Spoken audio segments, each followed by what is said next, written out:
Maneva na sema PENDREAM TV. PENDREAM TV there osia dem yopo. Agbana, he is the MP for Ketu North constituency, and he's also participating in joining us in this particular discussion. And maybe let me stay with them so that we do a bit of their politics now.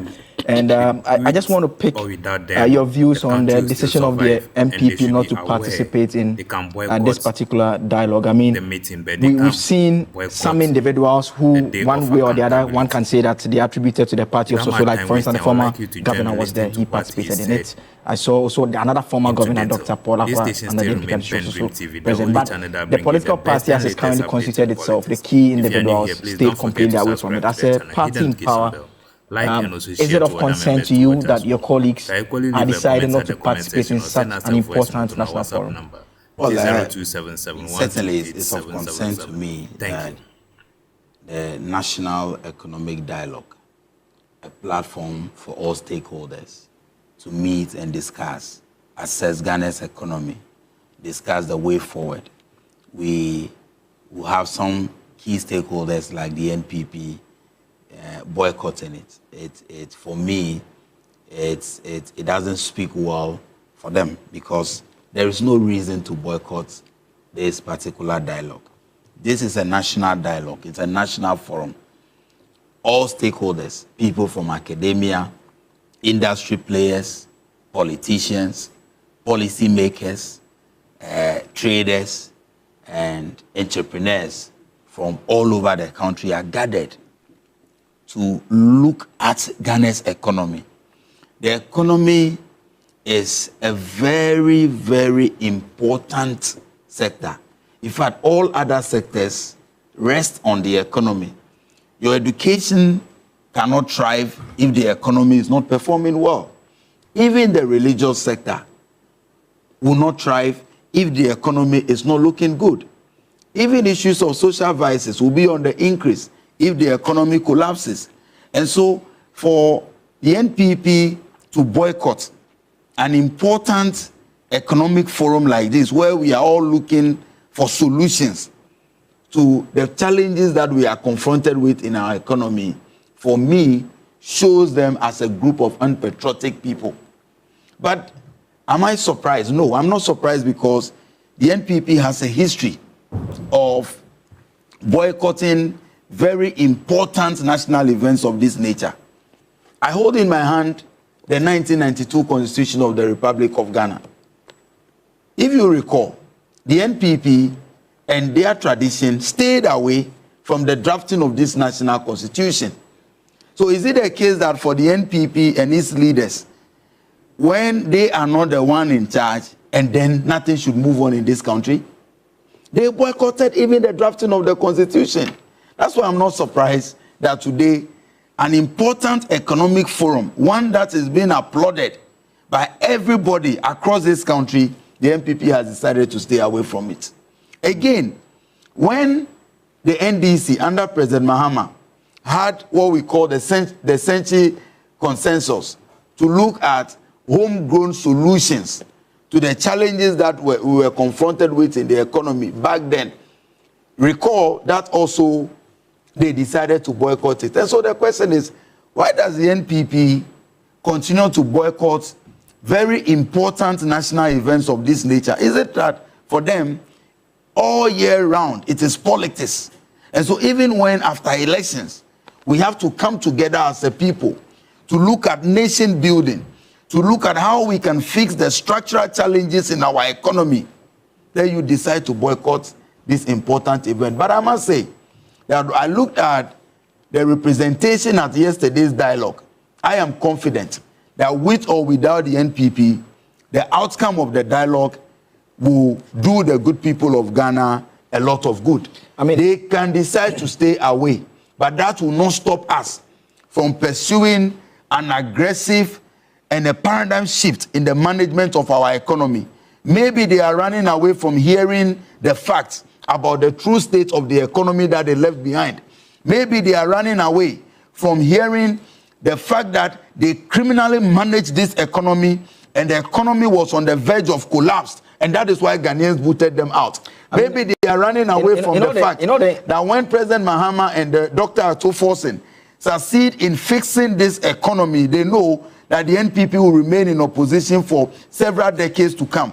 If these are the reasons why they are boycotting, they should come out and tell us, rather than giving all sorts of flimsy excuses about why they decided to boycott. But with or without them, the forum will go on, and we will come out with the practical solutions that we need to fix this economy, and Ghana will make progress. I mean, the instances that you made reference to where they did not participate in, I mean, on the flip side, those are instances that the NDC was in government. And so one can make the argument that, well, perhaps as a party, you do not do too well in bringing your opposition group on board if you are in government.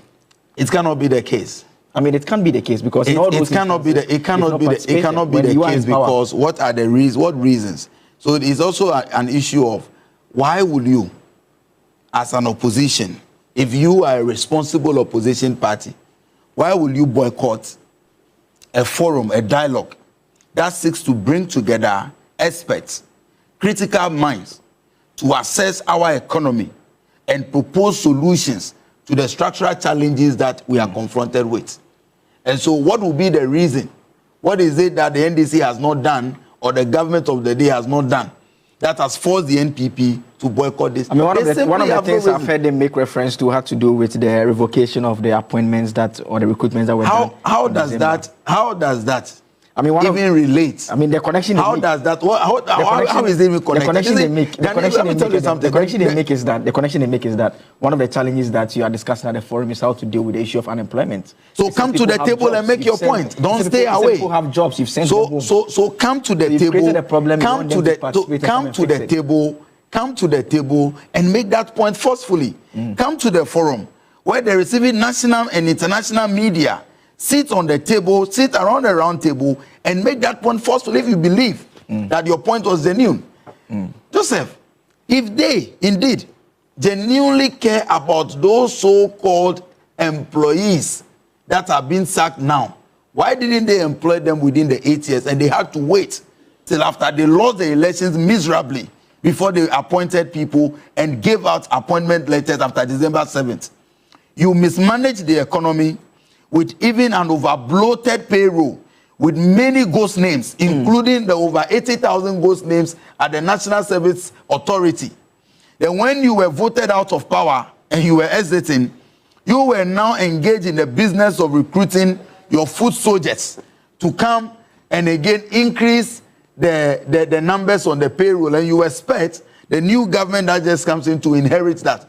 If they can, I keep telling the young people of the NPP, that these so-called leaders, the likes of Asefua and Co., who are claiming that they are fighting for you, they belong to the group of greedy people. He's my friend. And I know. But he's not on the platform. He's a colleague in parliament. Yeah, but you agree with me that you can't describe all those who have been employed necessarily as food soldiers. You agree with that point? No, I agree with you. Because they are very, but some of those who are watching us, I mean, yes, very ordinary Ghanaians. I agree with you. But if you are not that, so this is the point, Joseph. Let me tell you something. Let me make my point. Yeah, so let me make my point. Let me make my point. I want the good people of Ghana, especially the young people, who genuinely were employed after December 7th, to know that President Mahama will create jobs. We will use the appropriate channels to employ people. Put in your application, and if you were qualified and you go through the processes, you will be employed and you will work for the good people of Ghana. Why? We are not dismissing people that have been employed in 2022. We are not dismissing people that were even employed in June 2024, in November 2024. But we are dismissing people who were hurriedly brought into the system right after they lost the election. Where lies in the goodwill? What was the intention of the government? That after you've lost power, even without knowing what the philosophy of the new incoming government is concerning how they intend to manage their payroll, you employ people after December 7 and hurriedly give them appointment letters. Let me give you an example. There's a particular institution. I don't know if I have the permission of the CEO to mention. The staff strength before December 7th was 265. Between December 7th and January 7th, staff strength increased to 454. Look at the numbers. And when you knew at the time that you were a political appointee and you were exiting office, Then you've lost an election, you decide to employ people, and that is the reason why they claim that they are boycotting. Let me tell you, they have no reason to boycott. They simply do not want to come and be in an uncomfortable position of viewing the picture of the economy they left behind be presented to them. We meet them in Parliament. When you talk about the health of the economy and you show them the statistics, the indicators that they left behind, they themselves are embarrassed. Today, why are they not bold enough to speak to the so-called indicators that they kept talking about prior to the elections? I can tell you for a fact, for me, it is a glass half full or half empty analogy for me. And we are seeing that, yes, they almost collapsed the economy, they mismanaged the economy, criminally handled the economy, an economy that as we speak today, at the time they were leaving office, they could not fulfill very basic financial obligations, including even payment for WAEC, so that the results of our brothers and sisters, our children, could be released. But I can tell you for a fact that the NDC that John Dramani Mahama and our finance minister will put in place the necessary mechanisms to better manage this economy. We will come back from the woods. As we speak today, the economy we inherited is one that was on the verge of collapse. These are the facts that they do not want to see. And we'll go into the come details, and engage get into the details. The details quite shortly. And you made reference to the glass empty, half full. That is an analogy that actually Dr. Amin Adam, the former Minister for Finance, actually used to say that, look, things could have been worse than there's a bit of a sign of a recovery, but we'll engage in the specifics a bit. Let me come to Doc now. Doc, I mean, first, we have just about a week to the presentation of the budget, and we have such a major forum taking place to come up with some of the ideas that potentially could make its way into the budget. And I heard the Deputy Minister Designate for Finance saying that, well, they hope that they can put those ideas in there. Were there not a lot of young people in some of these organizations? I mean, it's quite a tall order for them. And it's not the first time we're having a discussion generally as a country on the state of some of these entities. So, Joseph, I think it's important for us to admit that all these state-owned enterprises that today are in the reds, all these agencies that we complain about, inefficiency, mismanagement, and what have you, is due to one thing: lack of leadership. Because people appointed to these state institutions believe that they earned the appointment not necessarily because they merit it, because of the capacity they have to transform these institutions, but they earned it because of the work that they put into the political party. And so when they get there, for many of them, the sense of entitlement, and they feel that we're all part of the war. It is about time we all enjoy the spoils of war. We must be honest about this conversation. And that is why I think that even as we applaud President Mahama for appointing young, ambitious people to head some of these critical state institutions, we must also demand for clear KPIs to be set for them. So if, for example, my friend, and I'll use him as an example because I have so much confidence in what he's capable of doing, Edmond Combat, going to tour as Deputy MD.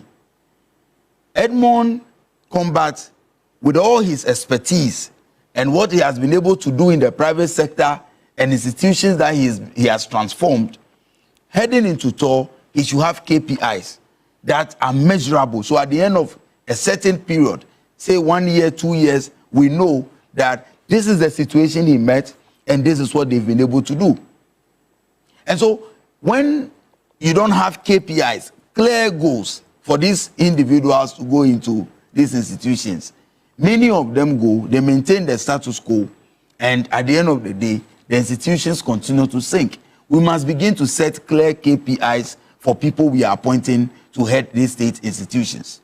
Number two is that we also need to have a proper conversation on whether or not all the agencies or all the state-owned enterprises, especially the non-core ones, the ones that are not providing any essential service, must necessarily be owned by the state. Because how reasonable is it that you have an institution like Airtel Tigo making losses, CocoBoard making losses, ECG, and when you look at the situation of ECG, for example, it is nothing but mismanagement and pure thievery, corruption.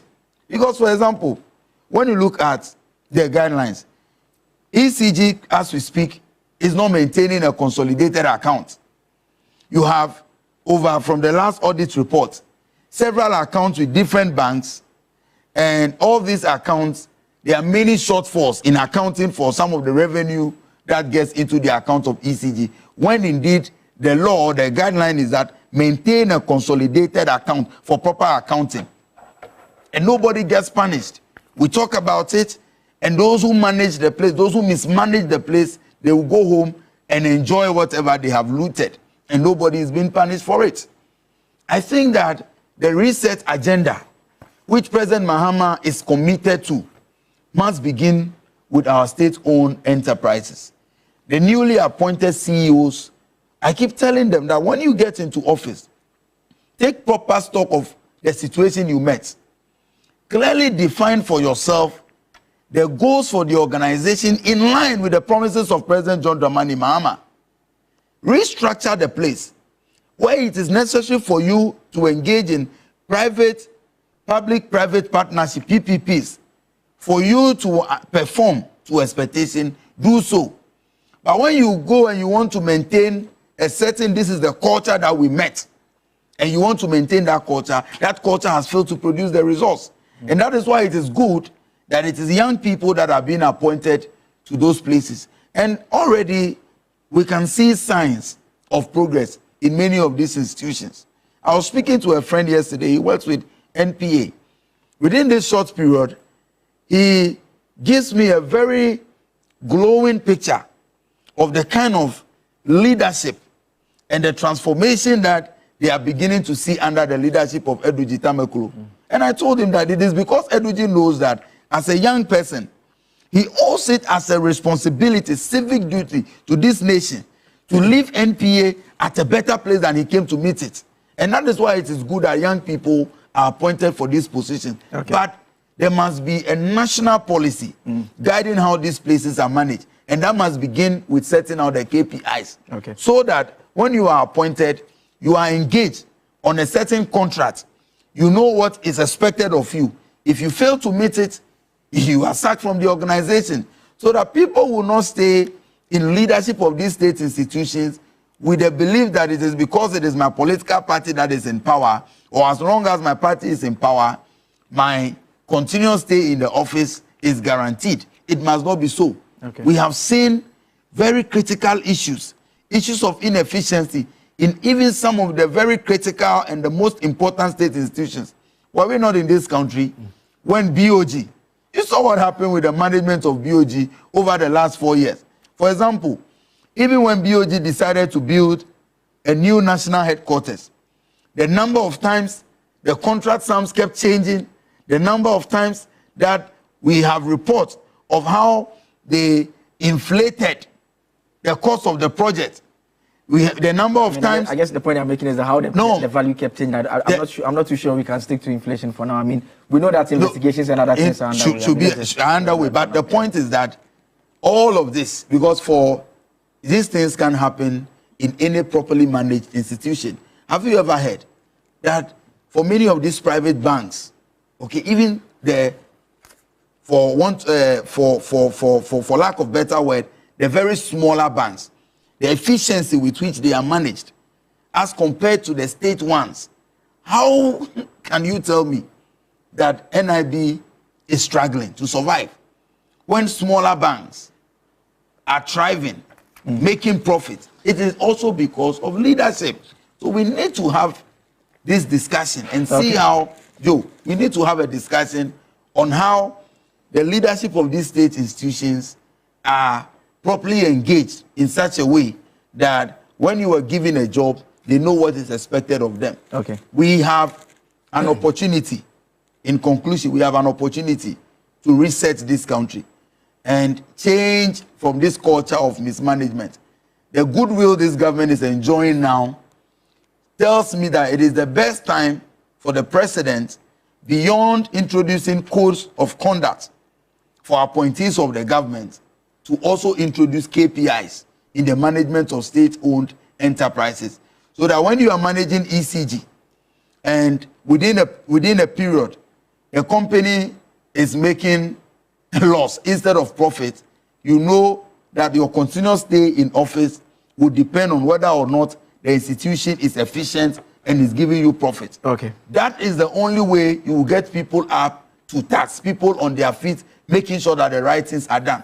But when people feel that these things will only come as a conversation on morning shows, nobody gets punished, nobody gets sacked, no investigation is conducted, nobody is held responsible for the inefficiencies of the state-owned enterprises that they are handling, this culture, this lackadaisical attitude will continue, and it is not good for nation building. I think that I would disagree with you. I think there's a big issue or challenge that we have, which has to do with the issue of continuity. Recall that under President Mahama, when he was president between 2013 and 2017, government of Ghana spent so much money to put together a national development plan by the National Development Planning Commission, the NDPC.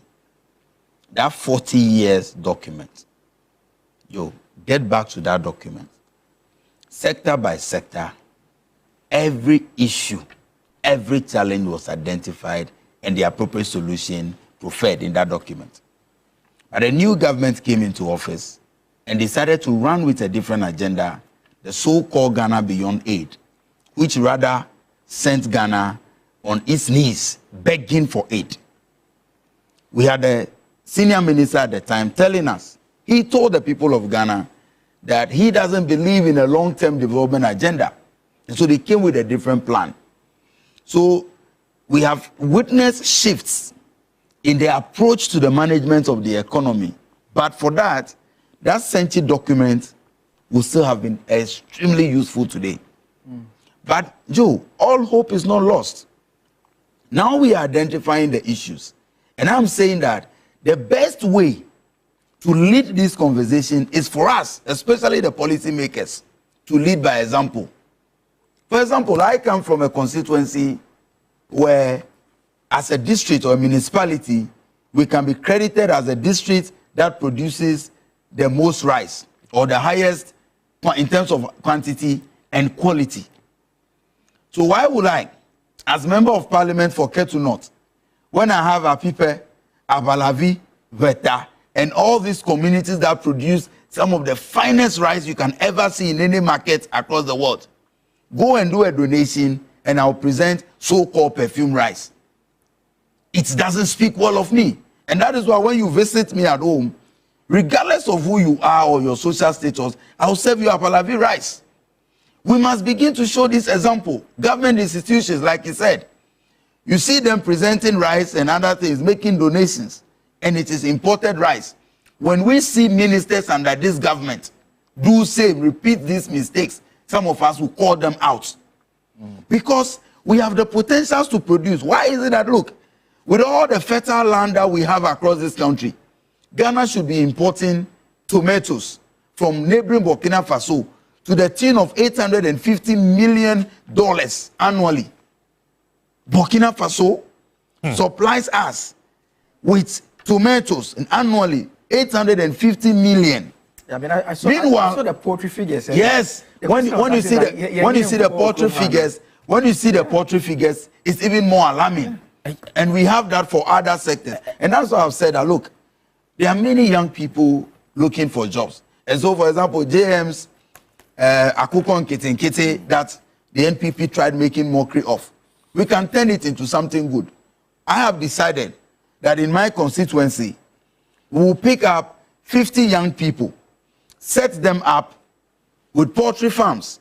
So after the first year of the 50, whatever they generate, we support and do for another 50 or more. It is the only way you can increase local production of poultry. so that the importation will reduce. Where we are today, look, we can have all the conversations about the economy, but if you don't address the fundamental issue, which is the fact that your exchange rate will continue to expose you. Because the more you import, all that you have gathered locally, you are sending it in order to import. Look, garments. Today, I can tell you many young people are sewing beautiful suits, beautiful kaftans. Thanks, Alan. So why do you have to travel all the way to go and buy suits and all of that? Even tie, like the one I'm wearing, was made by a young Ghanaian. I can, in all humility, walk into a shop and afford one of the designer ones. But the only way to encourage young people who have, and that's why I said that it may sound boastful, but some of us believe that as leaders, we must live by example. So you see my watch that I am wearing, locally made by a Ghanaian. Oh, it looks yes, the last time we met, you promised, you made some promises. So yes, caveman, and I wear it. I'm just reminding you. If you see the shoe I'm wearing, maybe I can also afford a designer shoe with all the popular brands. But the only way I can show commitment to these young people who are struggling, despite all the challenges, to build their enterprises is for us to patronize from them. Look, the challenges we have, we created them. The mess that we find ourselves in, created by the Ghanaian. But we have the power to bring about the change that we need. And it must start from us. And I'll plead with you in the media that start adding your voice so that we look at how we can empower young people, build our economy to be self-sustaining. There are many things that we import that if we have proper leadership, especially in the agricultural sector, as we have now under Erikopoku, we shouldn't be importing. Okay. I believe that it is about time we take a good look at the things we can produce here, produce them, support the young people to go into various enterprises, so that at the end of the day we can expand the economy. I see hope, and I must say, in conclusion, that listening to the finance minister yesterday, and when I listened to President Mahama, my hope and belief in this country was renewed. I believe in the next 4 years, Ghanaians will see pragmatic and a paradigm shift in how our economy is managed. And for the first time, economic indicators will not only be figures on paper, but it should be something that will be filling in our pockets. Okay. I mean, now, and the conversation is just the beginning. Having all the stakeholders on the table and approaching it from a non-partisan angle is the right beginning. And that is what we are seeing with this dialogue.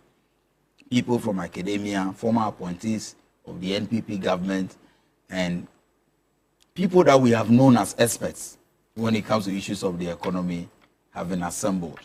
And I can tell you that the finance minister and the president have indicated their willingness to support their country's growth by ensuring that whatever recommendations or outcome from this dialogue are religiously implemented. And so, for me, that is it. The other thing is that we must ensure that the political will reflects in the fiscal discipline that we all speak about. And that is why President Mahama must be commended for this lean government approach, reducing number of ministers, reducing number of presidential staffers, and we have the indication that budgetary allocations to the office of the president will also reduce significantly, and many others. It tells you that we have the political will, and that is why government is committed to this fiscal discipline. We also have to talk about corruption, which is another canker that destroys the economy. Yeah. Now, let's ensure that all public institutions and public officials adhere strictly to proper public procurement laws. The days of overriding these laws in order to benefit some cronies must be over, because corruption in itself can destroy every other gain, regardless of whatever economic policies that we pursue. And that is why President Mahama has indicated that all his appointees must ensure that apart from declaring their assets before 31st March, they must also subscribe to the code of conduct, and government is willing to sacrifice its own members. Because fighting corruption is not only about going after political opponents. You must show the political will to deal with your own members when they are wrong. I believe that as a country, we have the best opportunity to reset and place this country back on the path of progress.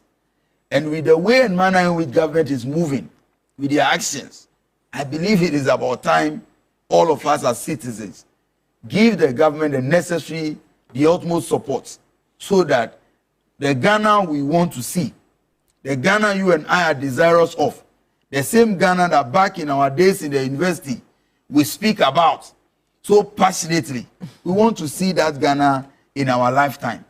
May God, the lifter of men, help us such that our aspirations should shape the destiny of this beautiful country of ours. Those who choose to stay out of the dialogue, we wish them well, but we want them to know that with or without them, Ghana will make progress. With or without them, we will correct their mess and clean their mess. With or without them, this country will be placed back on the path of progress and steady development. We wish them well in their boycotts. They can boycott any other thing in this country, but there's one thing they cannot boycott, that is accountability. When we begin to implement the findings in the oral and any other adverse findings against them, they will not boycott the accountability process. Have a beautiful